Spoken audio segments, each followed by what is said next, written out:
providence and protectiveness of God. See, I'm alliterating too now. And he's doing this in a musical, celebratory way. And we've got a basic problem in taking this in. And that problem has to do with the way that we understand literary culture and language itself. We just have almost an opposite take on it. We think that, words that are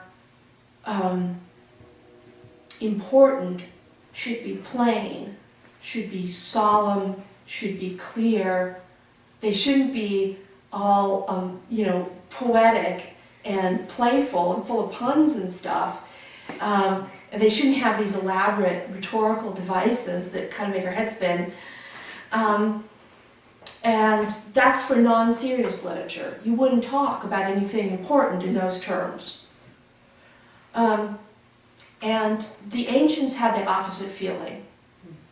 And there's the story of one Roman orator who, in making a climactic public speech at a crisis in his career, so this huge confrontation that's actually gonna get him killed eventually. Anyway, so he has a very elaborate rhythmic way of speaking, and as he speaks, he rips his garments, in time to his words. And and his audience does not think, what a loser, how fake, what a ham. No, they take it more seriously because he's giving evidence that he has thought very carefully about. Well, for one thing, he's trained in words, in language, so this puts him in the elite. He is somebody who is educated and knows what he's talking about and how to express it formally. So he's putting out his qualifications in the form of his words. And he's also demonstrated that he has worked really hard on this speech. He has taken a lot of trouble in formulating it in a memorable, striking, emotional way, so that they're never going to forget, this, my enemies, his garments shredded all over the place. That's the way we were supposed to talk and write too. So when Paul is being, we'd say, fancy, over-fancy, elaborate, that for him, it doesn't prove that he's not serious, it proves that he's more serious. The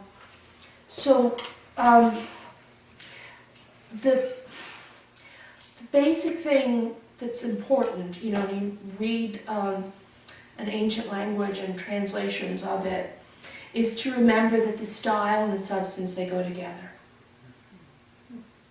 And they reinforce each other. They're fused together, and meaning is going to come out of the whole form rather than individual words. So they didn't, have this dictionary idea. Paul says, "Oh, how can I, explain predestination, in one word?" Dictionary. No. He explains in this entire beautiful and elaborate passage his joy at God's love for him and God's care for him, which he has so strikingly experienced in his own life. That's the message there. It's not theological. Theology wasn't even invented yet. It didn't sort of happen, for hundreds of years. Anyway, he's doing something else. He's a missionary. He's bringing the good news of salvation in very simple terms, but they're beautifully, beautifully expressed. So, yeah, that's what I wanted to say.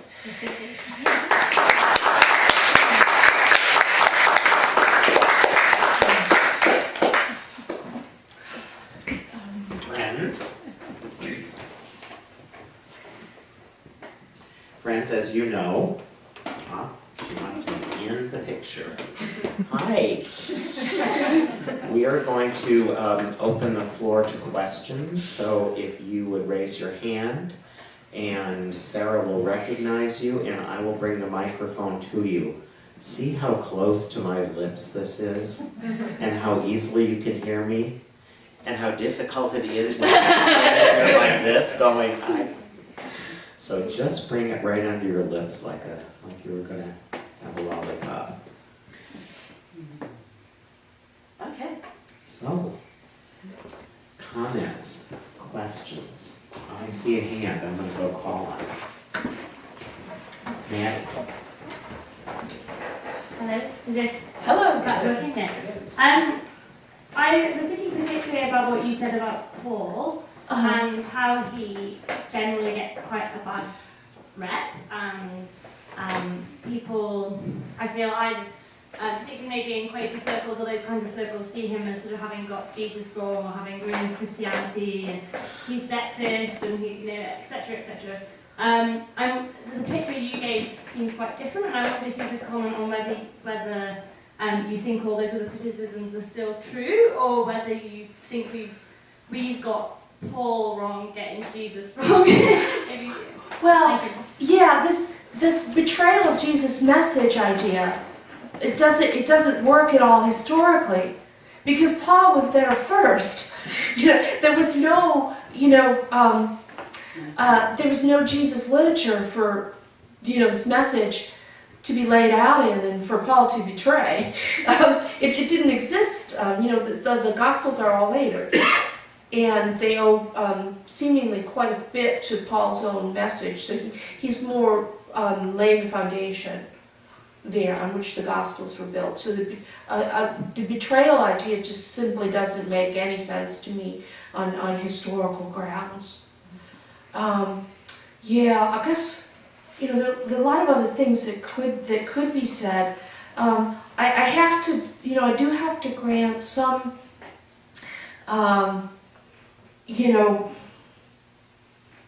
Some historical validity to dislike of Paul, especially on the part of women. Yes, and definitely. He doesn't actually, when you read his words, he does seem to be really far in advance of his peers in regard for women, in openness to women's point of view, in humaneness toward women.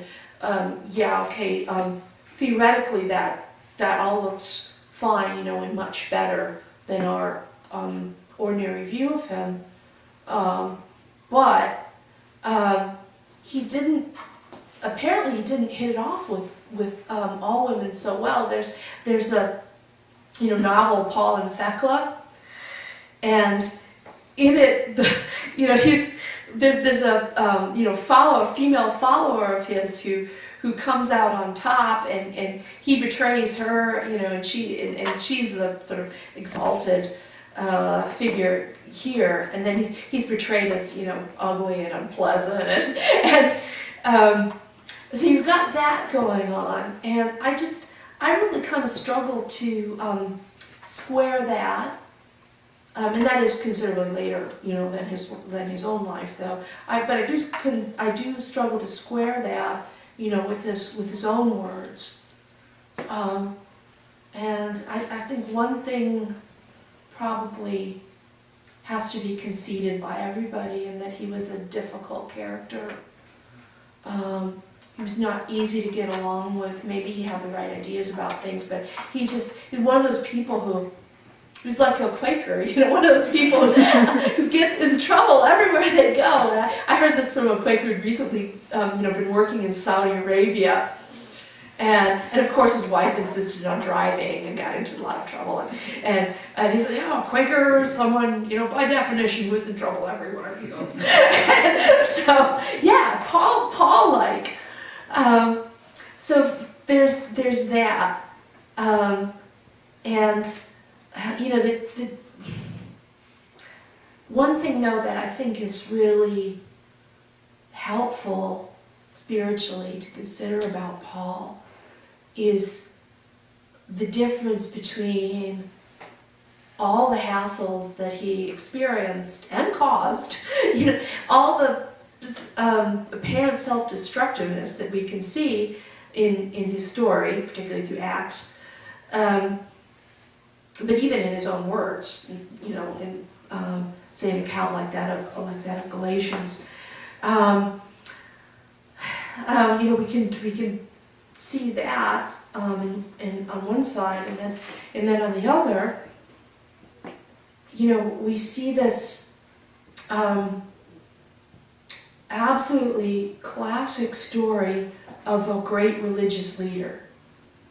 He had, that life-changing, unaccountable experience, and it was so powerful that it simply propelled him through every kind of hardship and rejection and loneliness, and it brought him tremendous joy. It brought him sustaining joy, apparently through the rest of his life. And he saw it was that experience that was, here again, we're with Quakers. This is a typical Quaker thing. The experience was primary and undeniable and formative. This experience was him.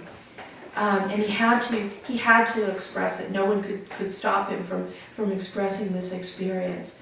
And so you get beautiful synthesis of his faults and of his inspiration in a passage like 1 Corinthians 13.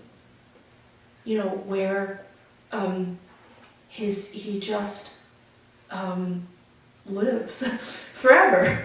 Where this point of view is something that far transcends the man and all of his dumb mistakes, and all of the back and forth and up and down and sideways, of his attempts to theorize, his attempts to create some, philosophically and culturally coherent and acceptable version, of the truth that he felt had been personally revealed to him.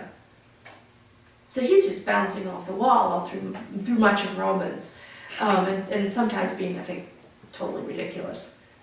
That's the intellectual part, but I don't think that's important. I think that's relatively unimportant when we consider Paul.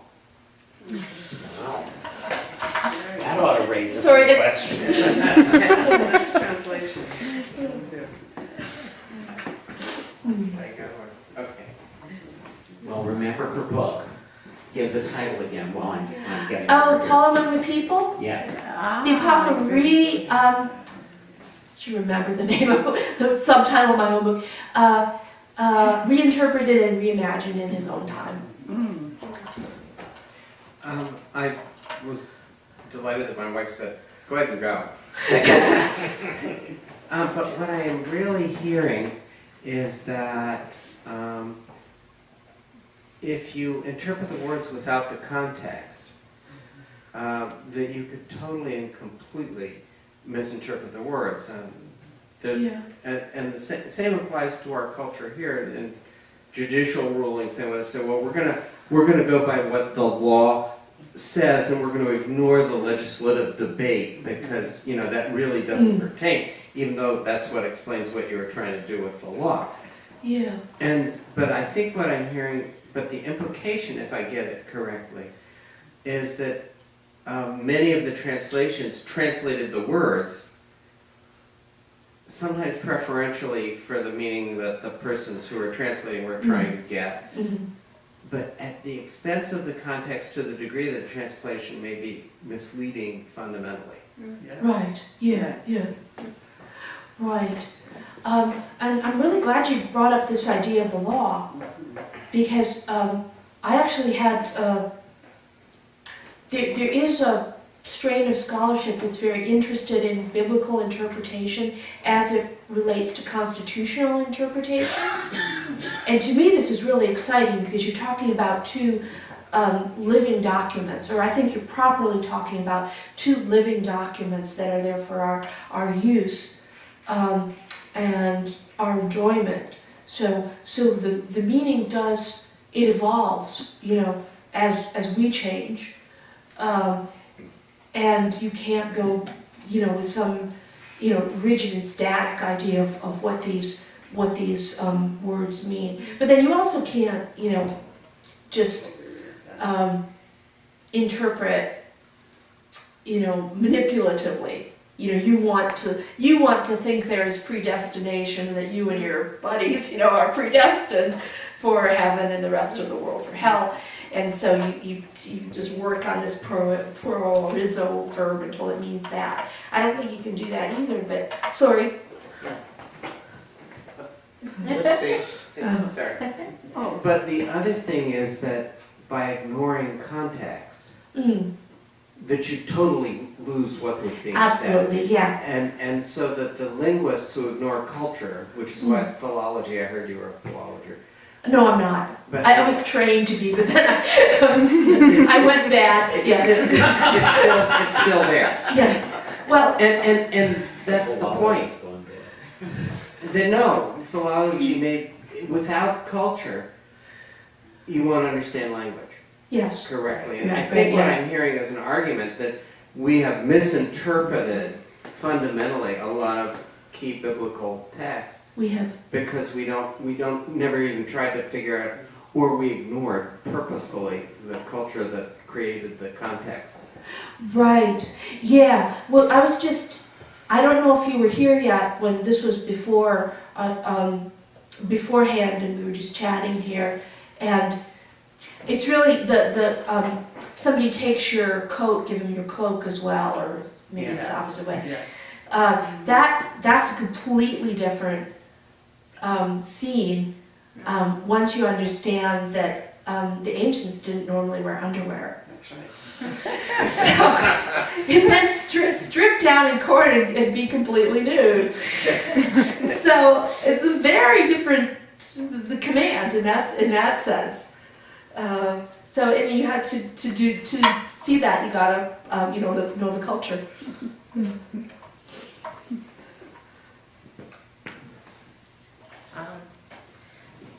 I'm not sure, well, I'll just put it this way. It just strikes me that with you being a translator of both Greek texts and now the Bible, that I'd be interested to hear your sense of, like, Greek culture just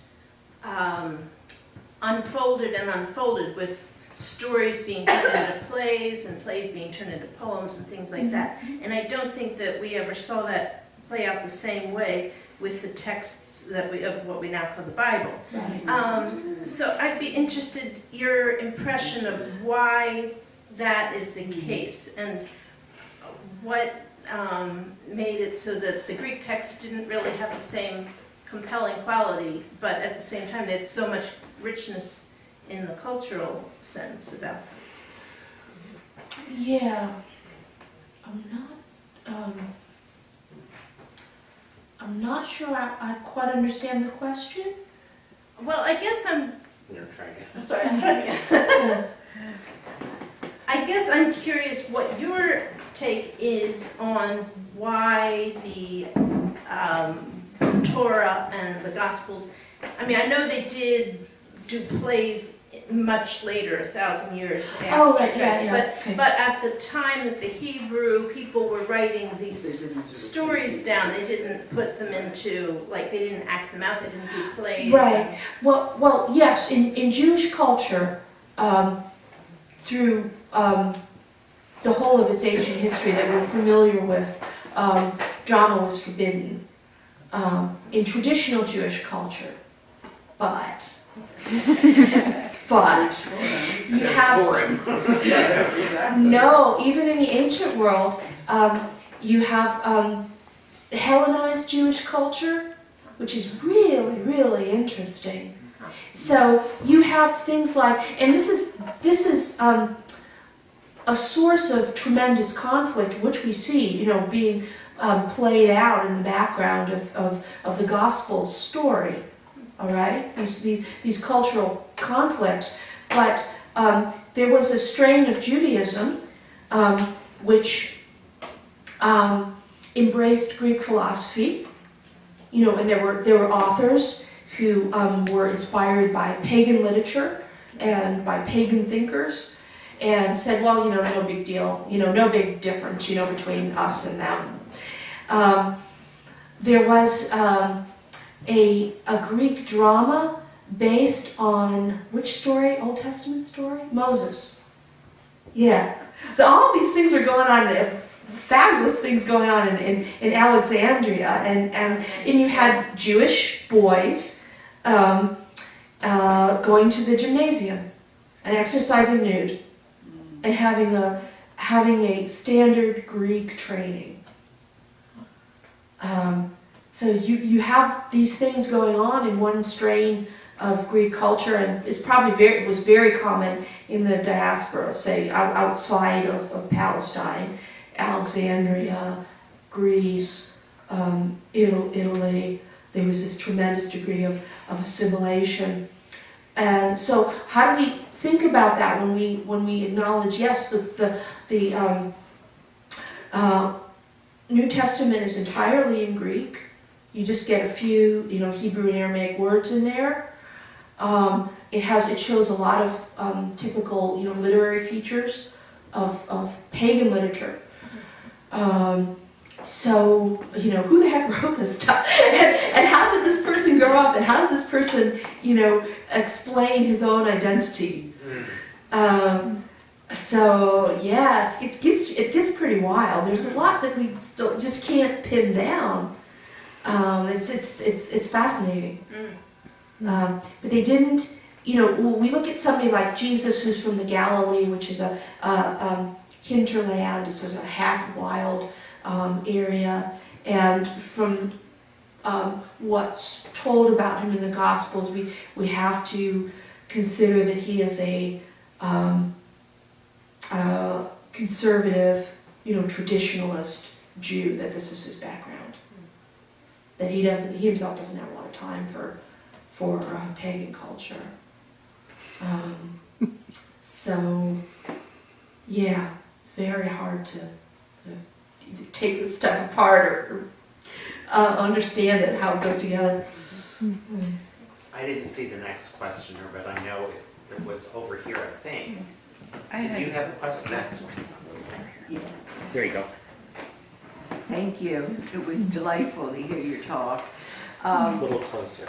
Okay. I just am fascinated with your job and what you're doing. And it was so much fun to see. I always think of the Bible as so drab, and you really brightened it up for us today. Thank you. So I was interested though, like in the second example, which was really fun, about David dancing, and his wife didn't like it too much. But then it then said, okay, and then his wife went away and didn't have any children. Why was that put in there?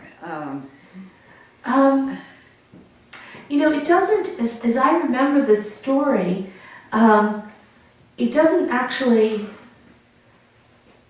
it doesn't say explicitly, but it implies that he was so angry and offended and humiliated by her outburst that he was the one who decided that this marriage is over. So that's what it looks like. Okay. Yeah.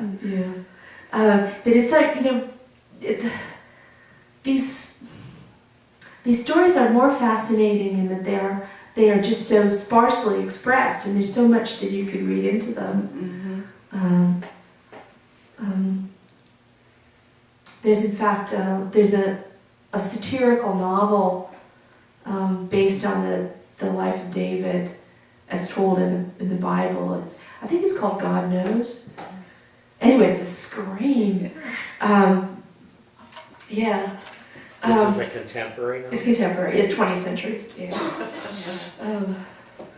So they both, David and Jonathan are trying to figure out what these words mean. He said I was an embarrassment to my mother's nakedness. An embarrassment to your mother's nakedness? What? So they're just standing there, just stunned by these words. What on earth did they mean?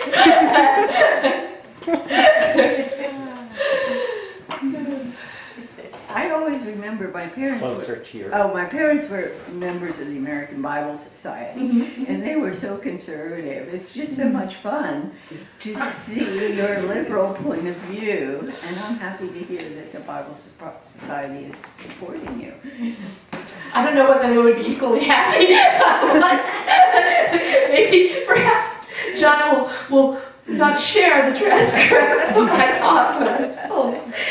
Well, the Bible Association of Friends in America also supported Peterson Toscano, and we had the most incredible weekend where we were acting the parts of biblical stories and being in the body of the people who for those stories, and we did David and Jonathan. Oh. And it was very moving, and you feel it in a way that you don't reading it as well. So, Lena?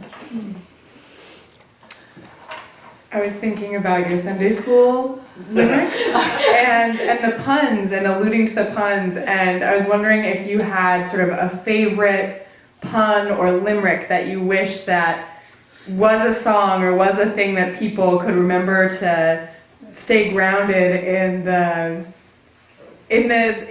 communication that was intended to get something in people's head and get that earworm of the message going. Oh, you mean in the Bible? What was a favorite one? Yeah, if you were to give us like your Sunday school limerick that was lost in translation through the years. Oh, my present favorite is the couple being nude and the snake's fruit. I mean, it just knocks the whole. For me, that kind of knocks the creation story Galley West, because it is such a this wonderful new book, Rise and Fall of Adam and Eve, showing how this story, this rather troubling and very puzzling story of the fall of Adam and Eve, how it's been understood and used throughout the ages, sometimes to horrific effect, particularly during the Middle Ages when it was a license for misogyny. Right.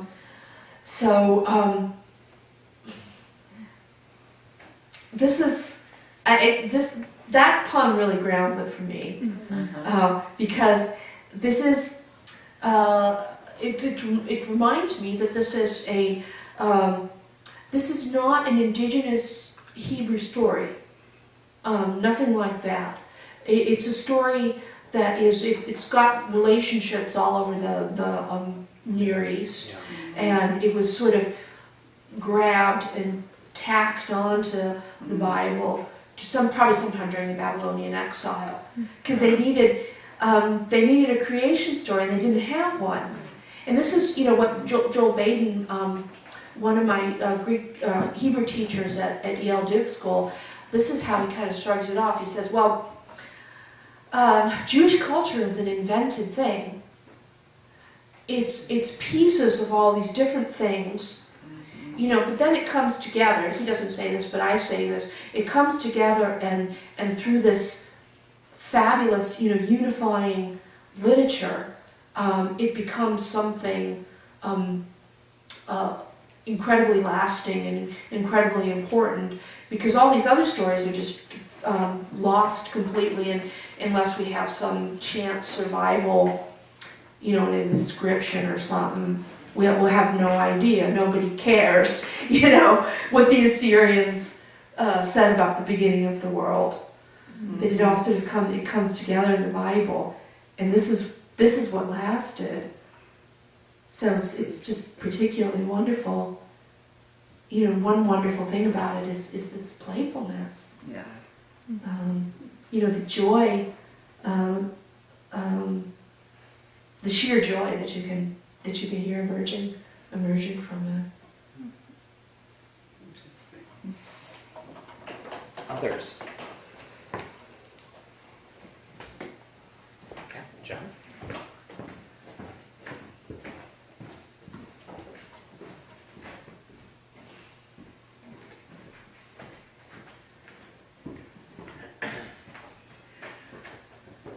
Wonderful.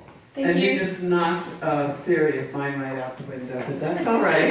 Okay, what was it? Years ago, it occurred to me, and I tested this with a dear rabbi in Philly, Rabbi Waskow, and he thought it made sense, that the Adam and Eve story is actually, the part that's gotten lost is that it's about leadership being shared and people doing things together.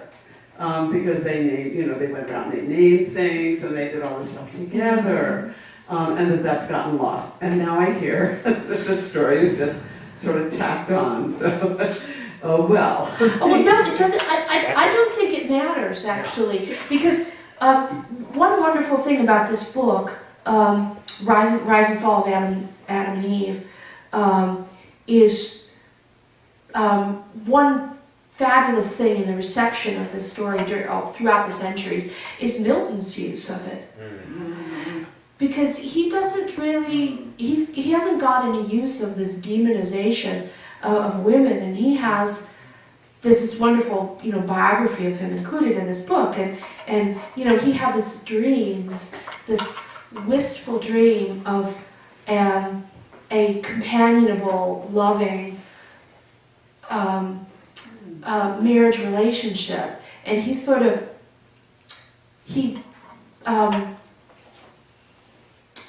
kind of yanked that dream, out of nothingness and made it part of cultural history. This idea of the best thing in your life is being married and having a loving relationship, between the genders that sort of unifies the human personality. Nobody, as far as I know, nobody had that idea before. Marriage was usually regarded as a practical and a functional relationship. It took a long time to get this idea that yes, it's a spiritual union. Early Christianity certainly wasn't thinking in those terms. But that's what Milton does with the story. So that's one thing that I found rather wonderful about it. Thank you.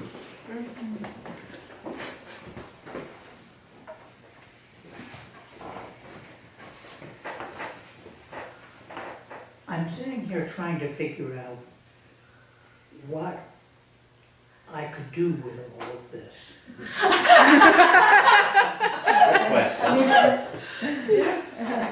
Because the veracity of what you're saying is transparent to me, but even if I were to take the next 5 years out of my life and try to learn Greek, I would still know it so badly that I wouldn't be able to read it. And in the context, and let me give an example from English. There's this expression which you will hear all the time today about, well, that's the exception that proves the rule. Now, the 19th century meaning of that term, which is where it comes from, was proves meant tests. And so in the 19th century, that expression meant that's the exception that tests the rule, and it meant unless you could account for the exception, the rule must fail. And we use it in exactly the opposite way. Now that's within a century. So that's true. We're talking about Jewish culture, but we're talking about it at a minimum across 600 or 700 years. We're even talking about Greek culture, but we're acknowledging that there are different Greek cultures here, even that are contemporary with Right, the right. writing of the Gospels. And it strikes me that I acknowledge everything that you're saying and then think, well, that leaves me with an impossible, I mean, it means that I've just been reflecting on, well, what, maybe it's the way in which I treat the Bible is what's at stake here. And I'm thinking of music, particularly classical music composition, in which Mozart or Beethoven or Rachmaninoff will give us a symphony or something based on a theme from. Yeah. We can say that some of these things are brilliant, some of them are terrible. They're all inspired from a single place, but it isn't, we don't treat that theme as somehow sacred in its own right. It's the composition that we build on top of it, which, maybe Mozart picked up this theme that wasn't the genuine theme. Does that really matter to us? So I really, let me then put it back in the form of a question. What would you, as a scholar who really enjoys getting into these details and using them to explode our false understandings of what the text is saying, what do you say to us as people who will never even get anywhere close to where you are on this? That's what I was going to say. I was exactly going to say, you can buy my book. I wrote, in fact, I expressed this in verse some years ago when I was in living in South Africa. I had published a poetry book. And, please buy